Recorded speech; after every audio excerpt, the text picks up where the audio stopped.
Angiphinde ke futhi ngibingelele abalaleli bevuma FM Mega Grace Hour. It's such an honor ukuba lana. Ngiyabingelela nomfundisi egameni lika Jesu. Ngiyafisa nje siye ezweni likaNkulunkulu etholakala kwincwadi kaNehemiah chapter number 2 verses number 8. Nehemiah chapter number 2 verses number 8. Lifundeka kanje.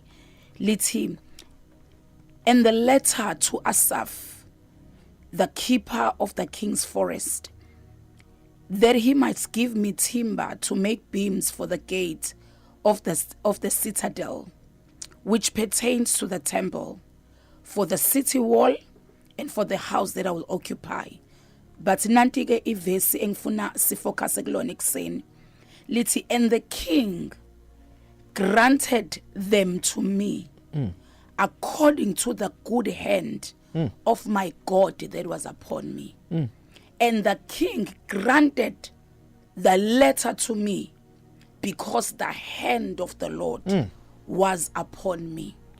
As I was meditating last night to come here, I was praying to the Lord and it's, Lord, give me a word, a rhema word for your people. Yes. And the Lord led me in the scripture.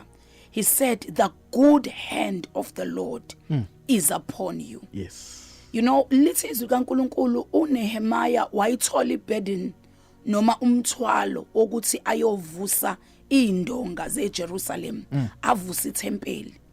Kodwa akazange asuke nje avele ayokwenza ngoba usezwe umthwalo. Lithi izwi kaNkulunkulu waqale wathandaza kuqala wafuna ubuso benkosi, wafuna uNkulunkulu, wase wathola izwi lesiprofeti. Ngifisa ukukhuluma ngalento ebizwa ukuthi irhema word. Kwesinye isikhathi uNkulunkulu akakunikeza umthwalo, akunikeze into okumele uyenze. Uma uNkulunkulu esekhulumile ukuthi nakhe ngifuna ukuthi ukwenze, kumele ukuthi akunikeze izwi lesikhathi okuyilona elizokwazi ukuthi likuvulele iminyango. Lithi izwi likaNkulunkulu uNehemiah wathi mase sephambi kwenkosi, inkosi wacela kuyona incwadi ukuthi akwazi ukudlula ayokwenza lokhu kuvuswa kwethempeli neindonga. Mase qhubeka ethi isandla sikaNkulunkulu sasiphezulu kwami. Ayya.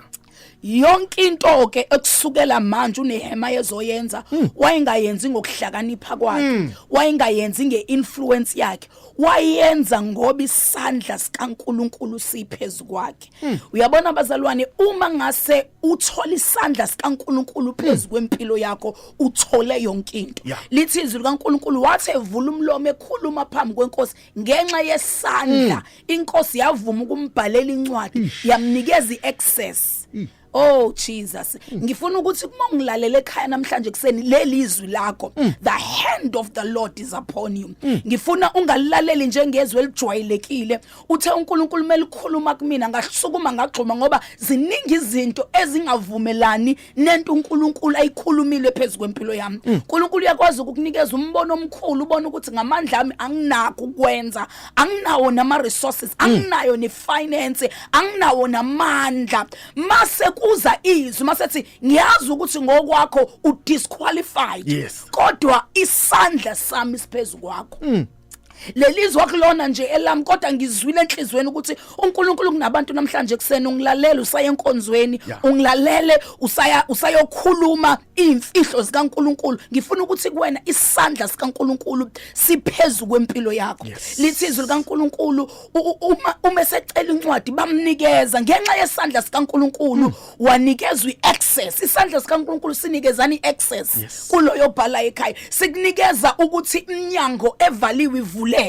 Isandla sikaNkulunkulu, hayi ama contacts akho, hayi influence yakho. Abantu zobeza bathi angazi, kodwa mayikhuluma nami kuvele ukuthi angenza. Akuyena isandla esiphezulu kwakhe, ngoba isandla sikaNkulunkulu mesiphezulu kwakho, ngisho abantu bengakuthandi kodwa ngenxa yesandla bayithola besondele eduze, bengazi basondezwa yini. Kahle kahle akekho umuntu ongathanda umprofeti ngoba bakhuluma izinto ezinzima enyameni, kodwa izinto into eyenza abantu abantu basondele umprofeti umbekho isandla ngoba uphuma umprofeti mayikhuluma ungazizwa kahle kungathi ujaja wena kodwa ngenxa yesandla lithi inkosi yabhala incwadi ngenxa yesandla akuzange kegcina nje ngokubhala incwadi lithi izwi kaNkulunkulu waphinde futhi wakhuluma uNehemiah wathi ngicela nama resources ithimba yokuthi ngikwazi ukwakha iJerusalem lithi inkosi yambhalela nalokho ukuthi bonke abazombona uNehemiah